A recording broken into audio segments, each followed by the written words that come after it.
We are at Sir John's Run right now.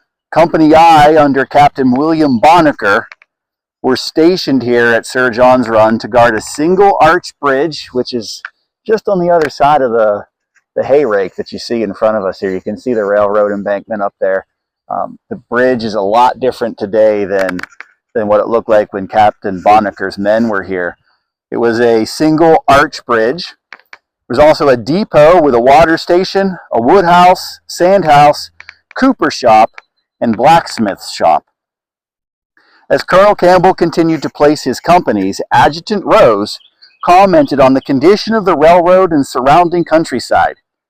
He wrote, "The road seems to have been a pathway of some monster destroying demon, whose approach was a conflagration and whose footprints were blood, whose very breath was ruin and beggary." Adjutant Rose continued, "As you travel along, you see the scattered fragments of what was once splendid bridges, culverts, station houses, water tanks, and the like. Here lie the broken fragments of locomotives, passenger cars, freight cars, coal cars, hand cars, and in fact everything that fire could injure or hammer break. For miles, the track has been torn up and the ties removed, so that when the road was repaired, it had to be almost entirely reconstructed." 54th clearly had a difficult task ahead of them. A picket around Sir John's Run fired on a Confederate horseman one night. At the sound of the shot, Captain Bonaker responded with the entire company and quickly formed a skirmish line around the bridge to protect it.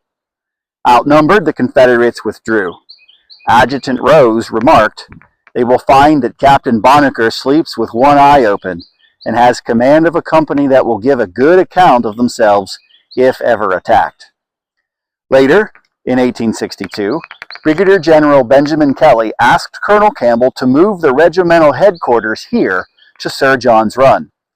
At his headquarters, Colonel Campbell had the additional task of hearing civilian cases over property disputes and administering the oath of loyalty to other civilians and any held prisoners that the regiment's patrols brought back into a small jail that was attached to the cooper shop.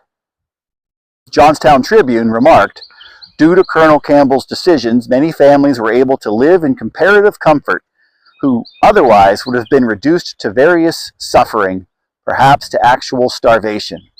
Thanks to his fair and honest approach, even the people of secession proclatives soon began to regard Colonel Campbell as fair and impartial man, and not such a bad fellow for a Yankee as they expected to find him."